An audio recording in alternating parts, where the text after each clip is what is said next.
Hi and welcome to the animation tutorial. I will guide you through several steps and methods to animate with a Bytebeat device. Let's start with the room to your right.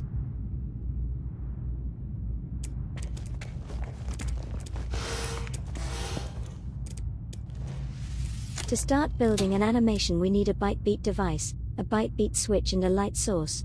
Technically, we can control everything that requires power. It's up to your imagination what you want to use it for. Build the device and switch, connect them with a power and a Bytebeat wire, connect the switch with your light source and you can start. Let's have a look at the device. To simplify the wiring process, we should give each line a number. In the melody part we have 7 lines. That means we can create an animation of 7 frames.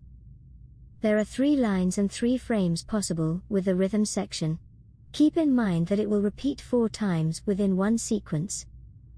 The arpeggiator is a bit complicated and we will have a look at it later.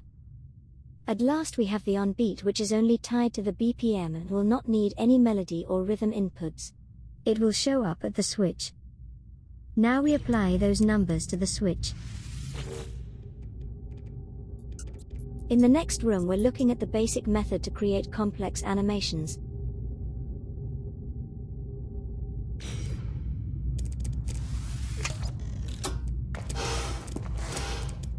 We're using the steady on beat and want to build a simple moving line from left to right. As you can see, the light boxes are numerized. This will be the configuration for the switches. The boxes with 2 numbers are used in 2 frames and will make a smooth transition possible. It has its own switch with own configuration. You can't just connect it to switch 1 and switch 2, as it will always trigger both frames and ruin your animation. The more frames we create, the more switches are needed because the possibility of frame pairs will raise drastically in numbers. Here are the combination possibilities of 4 frames. As mentioned before, with the on-beat method we don't need any melody or rhythm inputs. We can only change the speed with the BPM. It is always one directional and altering that is not possible. In a complex animation, this means frame 4 must be drawn to seamlessly transition to frame 1. That's the basic knowledge you need to know to create overlapping multi-frames.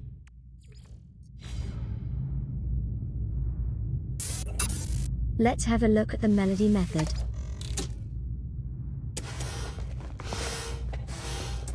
Animate with the melody will allow us to create 7 frames and give us freedom of choice to decide when which frame shows up. Instead of always having the same loop, we can build in total 8 different variations of the same 7 frames. Provided you did not draw something which only works in one direction. Combine that with the following ideas and you can diversify your animation even more. Here we have a simple back and forth. We can turn it to whatever we like, we have the control.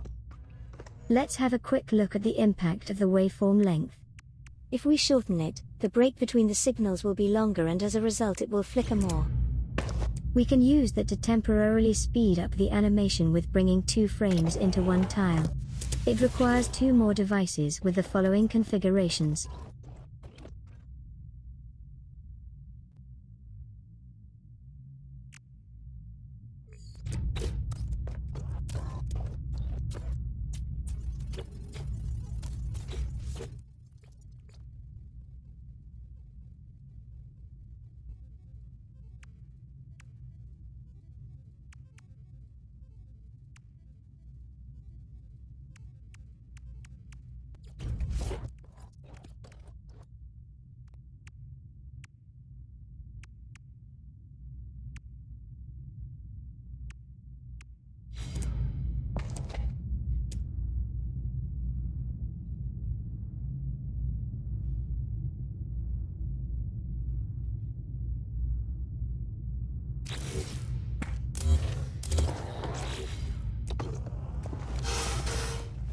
Here we have the arpeggiator. If you don't want repeating frames, you are limited to 6 frames and 1 directional animate, but with double the speed of the standard melody method. The configuration numbers of the switch will be 1, 3, 2, 4, 5, 7, in this row. To understand, we have to set the BPM very low and observing at the switch.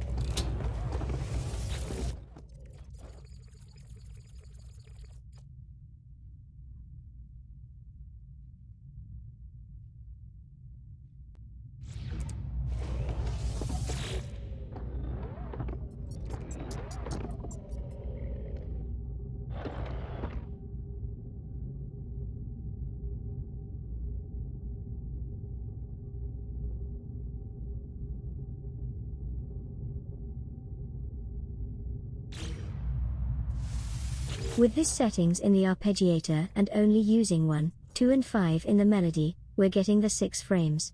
Maybe you will find other ways. Let's have a quick look what happens if we set it to 4.5 waveform length.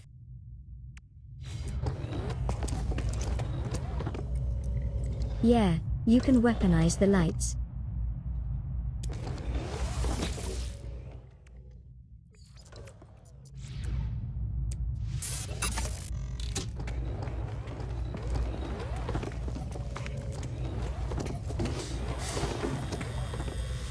In this room we have a short idea helping to diversify your animation. Break it up into parts with additional devices. For example, a face can be splitted into conches, hairs, mouth, each eye and so on. In static animations, this is a way to bring life to it. It's best used with the melody method, where you have the freedom of timing your frames. Synchronous, asynchronous, difference in duration and speed, it's up to you.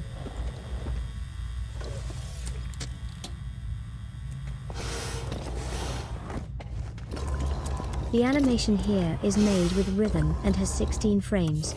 It's one directional and will loop 4 times within one sequence. To get 16 frames, every pixel needs its own switch. That's another method to animate and doesn't need frame pairs configurations. Well, the drawback is obvious, it's going to eat a lot of parts if your plan is to do a big, complex animation. The most part-efficient way is to do it with the rhythm, as this allows to use all 16 tiles, in all 3 rows, without the need of a second or more devices.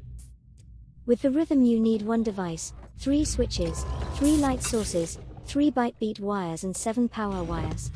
That's 17 parts for 3 pixels.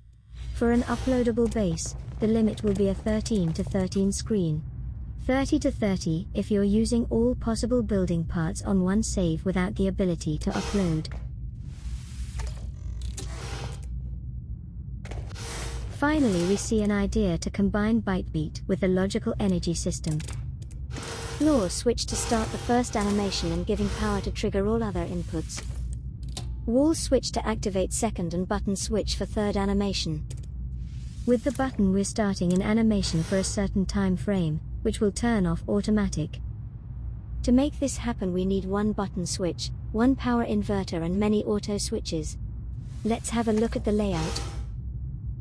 The steady power source for all auto switches input have to go through the power inverter. The button will send the starting signal to the control input of the first auto switch. You have to connect the control input with the output to make it stay on. The output is used as the power source for the Bytebeat device, and to the control input of the next auto switch to start the timer. After the second auto switch it should be 1 second delay to the next one. Depending on your wanted duration you can count down how many you'll need. The output of the last auto switch must be connected to the control input of the inverter to make it turn off. These are some fun ways to create interactive animations for you and your visitors. The last thing is a quick layout if you want to control 1 pixel from 2 different sources. For example, to create a trigger point in a minigame. Unfortunately, Bytebeat signals are not really stable to trigger other switches. They often miss, or I didn't calibrate them proper in my attempts. In my opinion, is Bytebeat only for aesthetically reasons useful in building a minigame.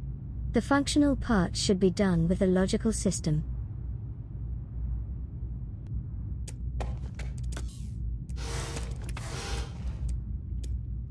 Now it's time for some random tips.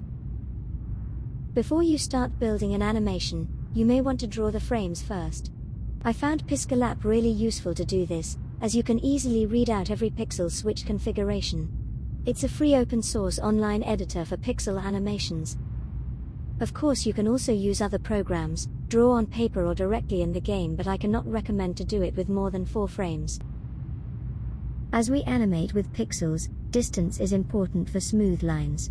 The further away, the better. It's important to check the drawing distance first, if it renders in from your viewpoint before start building big. It can vary heavily from planet to planet.